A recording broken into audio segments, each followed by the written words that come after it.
जिंदाबाद जिंदाबाद जिंदाबाद। बीएसपी की क्या पहचान, नीला झंडा हाथी निशान। बहुजन समाज पार्टी जिंदाबाद जिंदाबाद जिंदाबाद। आदरणीय बहन कुमारी मायावती जी जिंदाबाद जिंदाबाद जिंदाबाद। हमारे आपके बीच में कानपुर मंडल, लखनऊ मंडल और फैजाबाद मंडल के प्रभारी आदरणीय नौशाद अली जी जो कार्यक्रम के हम चाहेंगे कि कानपुर जनपद के जिलाध्यक्ष आज को हमारे जिम्मेदार कार्यकर्ता साथियों को ये खबर दी गई कि रसूलाबाद में एक कार्यकर्ता बैठक होना है। मैं आप सबको तो पहले धन्यवाद और शुक्रिया अदा करना चाहता हूँ कि आप लोग 11 बजे रात को सूचना मिली और लगभग मैंने देखा है कि एक एक कार्यकर्ता साथी इधर इकट्ठा हो गया है। तो इस बैठक में हमारे 1997 में 6 महीने की रही और 2002 में 15 महीना की रही और 2007 में फुल फ्लेज की सरकार बनी। लेकिन देश के सबसे बड़े प्रदेश उत्तर प्रदेश में जब हमारी सरकार बनी तो बहुजन समाज पार्टी की राष्ट्रीय अध्यक्ष मान्य बहन जी ने सर्वजन हिताय और सर्वजन सुखाय में सरकार चलाई। ऐसा कोई समाज का बच्चा ये नहीं कह सकता है कि हमारे समाज के हित में काम नहीं हुआ।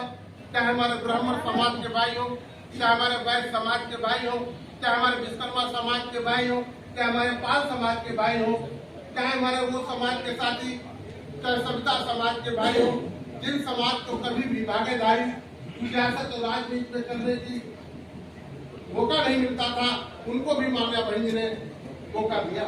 और इतना ही नहीं, सब समाज के साथ सब समाज का तो काम किया ही, लेकिन इसके साथ साथ मुस्लिम समाज का भी बेहद ख्याल रखा। तो मान्या बहन जी ने सर्वजन हिताय और सर्वजन सुखाय पर सरकार चलाई। और आपको ये भी मालूम होना चाहिए जब सरकार बनी तो प्रदेश में लाइन आर्डर दिखाई दिया। जैसे ही मान्या बहन जी गद्दी पर बैठती है तो उनको शासन चलाने का इतना लोगों के अंदर भय व्याप्त हो जाता है कि या तो क्रिमिनल या बदमाश प्रदेश छोड़ के चला जाता है या प्रदेश की जेलों में चला गया। और इतना ही नहीं, चौमुखी विकास करने का काम किया। ऐसा कोई क्षेत्र नहीं था जहां मान्या बहन जी ने विकास नहीं किया। आज कोई भी ऐसा कस्बा नहीं छूटता था जहां पर मान्या बहन जी ने विकास न किया हो। और इतना ही नहीं, आपको ये भी मालूम होना चाहिए अभियान चलाकर पट्टों पर कब्जे कराए, अभियान चलाकर बैकलॉग पूरा किया। और साथियों, जहां तक कांग्रेस पार्टी का सवाल था, कांग्रेस पार्टी ने इस देश में लगभग 38 साल तो प्रदेश में राज किया और 54 साल देश में राज किया। लेकिन आपको मालूम होना चाहिए कि कांग्रेस पार्टी की सरकार में जो उद्योगपति था, जो पैसे वाला, वो पैसे वाला होता चला गया और जो गरीब आदमी था वो गरीब आदमी होता चला गया। और इतना ही नहीं, मैं मुसलमान भाइयों को भी ये बताना चाहता हूँ कि कांग्रेस पार्टी की सरकार इतने लंबे पीरियड चली और इसके बाद जब साक्षर कमेटी की रिपोर्ट आती है और साक्षर कमेटी की रिपोर्ट को मैंने एक एक पैराग्राफ पढ़ा है। आपको मालूम होना चाहिए कि जिस समय पर साक्षर कमेटी की रिपोर्ट आप पढ़ेंगे, और साक्षर कमेटी की रिपोर्ट कब आई? देश आजाद होने के बाद कांग्रेस पार्टी ने शासन किया, सबसे ज्यादा शासन किया और इनके ही सरकार में साक्षर कमेटी की रिपोर्ट आती है। लेकिन आपको मालूम होना चाहिए मुसलमान भाइयों की जो पोजीशन पहले थी और जब कांग्रेस पार्टी का राजपाट चला तो आपको मालूम होना चाहिए जो 30% कारोबार होते थे वो 3% कारोबार रहते। शिक्षा को खत्म कर दिया, कारोबार को खत्म कर दिया। और कांग्रेस पार्टी की सरकार में देश में सबसे ज्यादा दंगे हुए।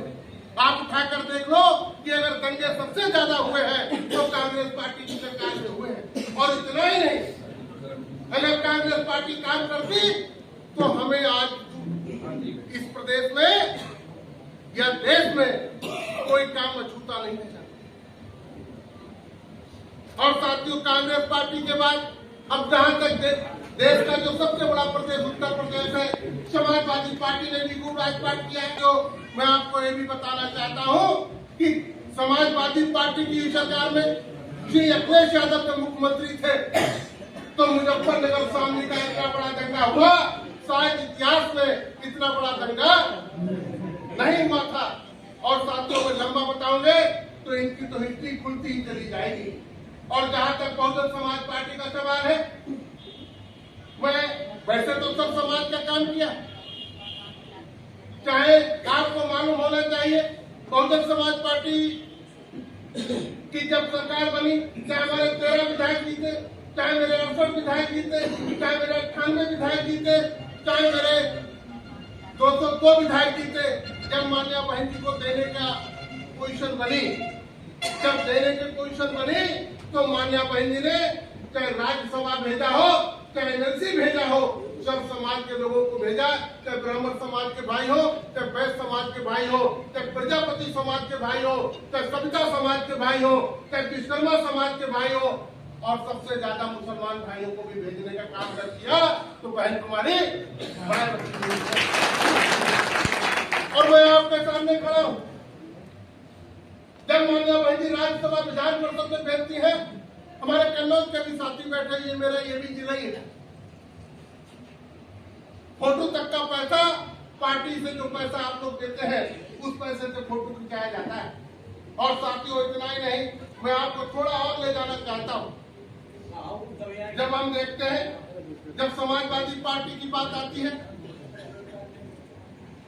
लोकसभा में आती है, एक क्रीम बैठी हुई है, मैं ये भी बताना चाहता हूं कि परम पूज्य बाबा साहब डॉक्टर भीमराव अम्बेडकर साहब ने वोट देने का अधिकार विषम परिस्थितियों में दिलाया और वोट की वैल्यू बराबर कर दी।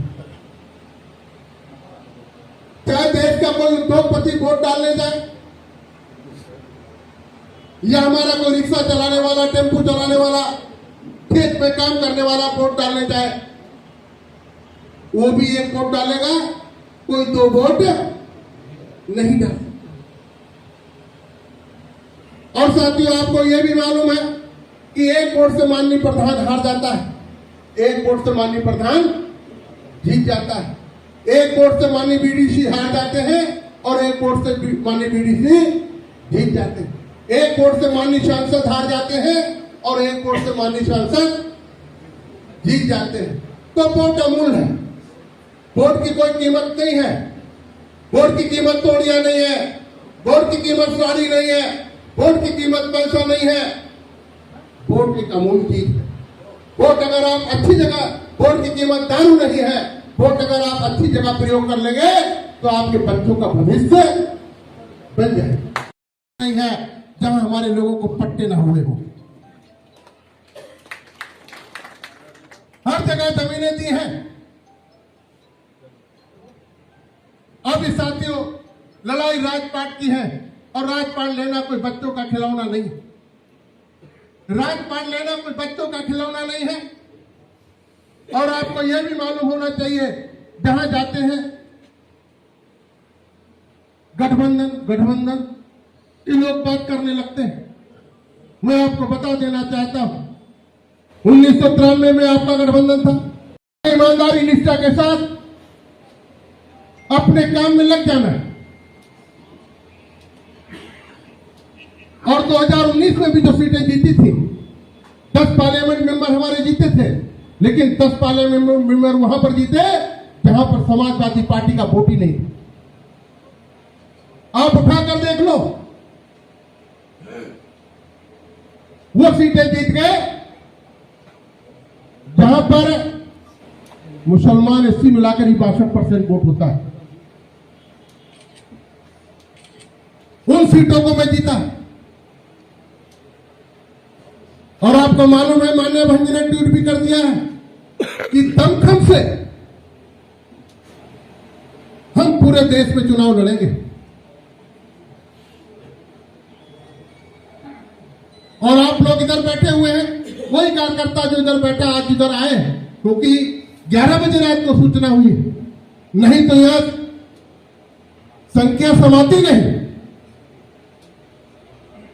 11 बजे रात को फोन हुआ, कोई सो गया था, कोई जगह नहीं था।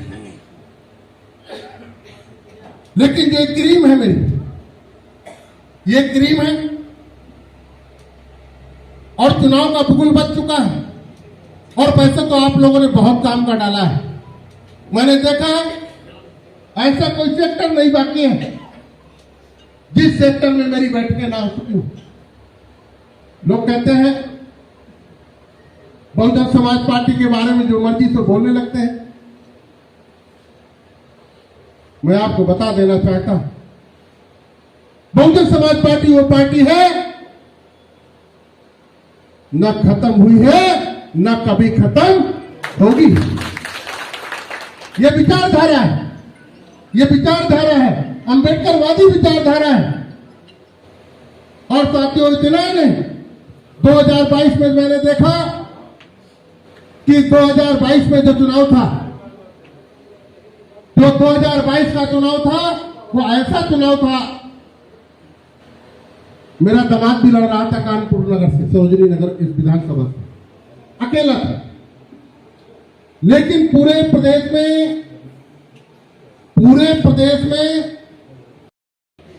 आज लोगों के दिमाग में आ गया है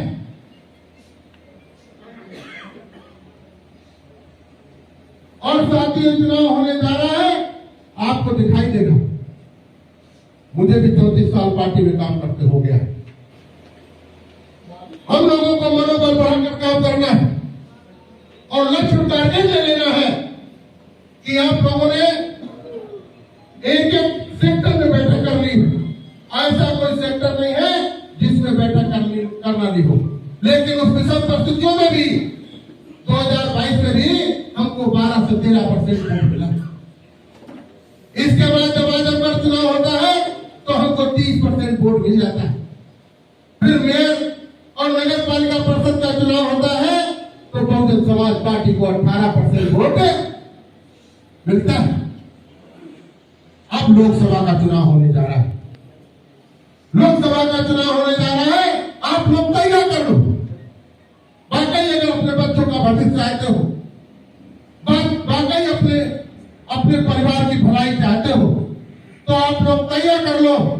चाहे सामने वाले रहने वाले व्यक्ति हो, चाहे पीछे रहने वाले व्यक्ति हो, चाहे इस हाथ के हो, चाहे इस हाथ के हो, सबको ठीक कर लो और ठीक करके बहुजन समाज पार्टी के प्रत्याशी को जिताने के लिए लग जाओ।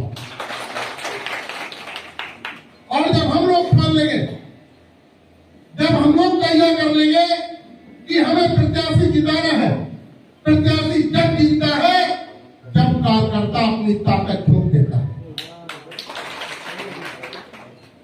और आप लोगों ने पूरा सेक्टरों में बैठक की है, चाहे कन्नौज जनपद हो, चाहे औरैया जनपद हो। मैं भी कई सेक्टरों में बैठक लेने गया। आप लोगों ने हर सेक्टर में बैठक की है। आप लोगों ने नीचे नीचे बहुत काम किया है, क्योंकि हमारा कार्यकर्ता बहुत काम करता है। मान्या बहन जी को आप पर गर्व है, मान्या बहन जी को हमारे अपने लोगों पर गर्व है। और मान्या बहन जी ने ये बात कई बार कही है। तो साथियों, और अब चुनाव भी डिक्लेयर होने जा रहा है। किसी दिन नोटिफिकेशन हो सकता है। मुझे तो आज इतनी खुशी हुई क्योंकि जब हमारे लोगों ने कहा कि कल मीटिंग कर लो, वैसे तो परसों की बात हुई थी कि भाई परसों रख लो। अब 11-10 बजे बाद तो फिर फोन गया कि परसों रमजान पड़ जाएगा, रोजा पड़ जाएगा। तो हम सोचते लोगों को पानी आनी भी पिला देते, परसों रोजा हो जाएंगे, फिर हम पानी नहीं पिला पाएंगे। तो हमने भाई कल कर लो। अब हमने अपने तीनों सम्मानित जिला अध्यक्ष और मंडल प्रभारियों से बात की। पहले कोई बात नहीं, हम लोग सब टाइम से आ जाएंगे 11 से 12 बजे। तो हमने ये कार्यकर्ता आ जाए, पदाधिकारी लोग आ जाए। लेकिन मैं तो देख रहा हूँ जितने पुराने नए कार्यकर्ता सभी यहाँ उपस्थित हैं। सभी उपस्थित हैं। अब साथियों, जिसके लिए कार्यकर्ता बैठक बुलाई गई है, मैं उस बात की तरफ जाना चाहता हूं। बहुजन समाज पार्टी की राष्ट्रीय अध्यक्ष, उत्तर प्रदेश की मुख्यमंत्री, उत्तर प्रदेश की पूर्व मुख्यमंत्री, जो यहाँ 4 बार मुख्यमंत्री रही, राज्यसभा सांसद रही, लोकसभा सांसद रहे, माननीय भाई जी ने कल निर्देश दिया,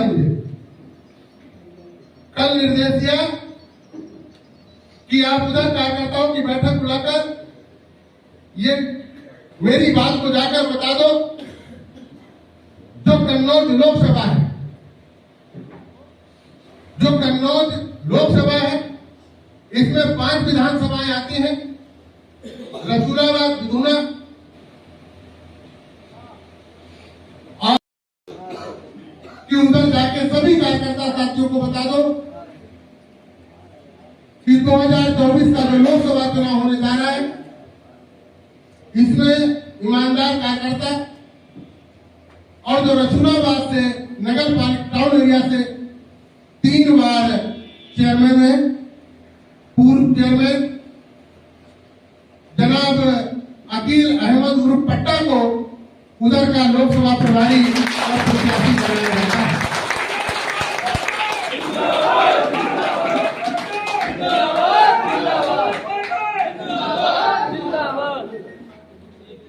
तो इधर से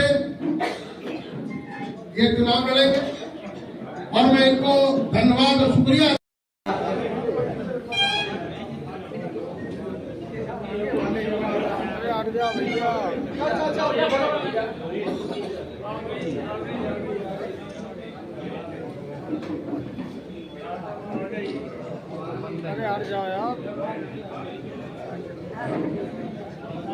अखिल भाई दुपट्टा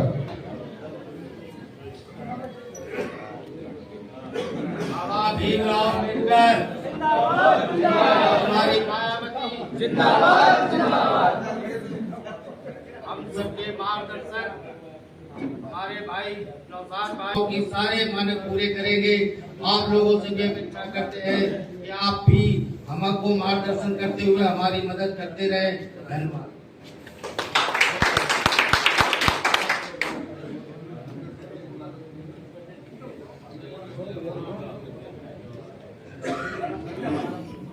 हमारे बीच में श्री मुकेश के संस्थापक मानव साहब श्री काशीराम साहब के चरणों में श्रद्धा सुमन करते हुए उत्तर प्रदेश जैसे बड़े सूबे की 4 बार मुख्यमंत्री रही सामाजिक परिवर्तन की महानायिका बहन कुमारी मायावती जी को अपना आदर्श नेता मानते हुए आज के इस लोकसभा क्षेत्र के प्रत्याशी भाई अकील अहमद उर्फ पट्टा भाई साहब, जो पूर्व चेयरमैन रसूलाबाद है, उनको माननीय मुख्य अतिथि महोदय, परम आदरणीय कई मंडलों के प्रभारी,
आज जो बैठक में ये प्रस्ताव तो दूसरे कार्यकर्ता के मताधिकारी आए और ऐसे प्रत्याशी आपको बना दिया गया है।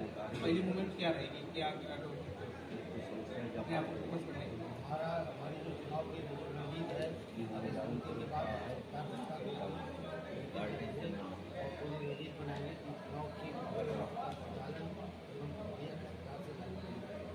कन्नौज लोकसभा में विधानसभा है रसूलाबाद, और रसूलाबाद विधानसभा की का ये दुर्भाग्य है कि यहाँ विकास होता ही नहीं। लगातार जब से लोकसभा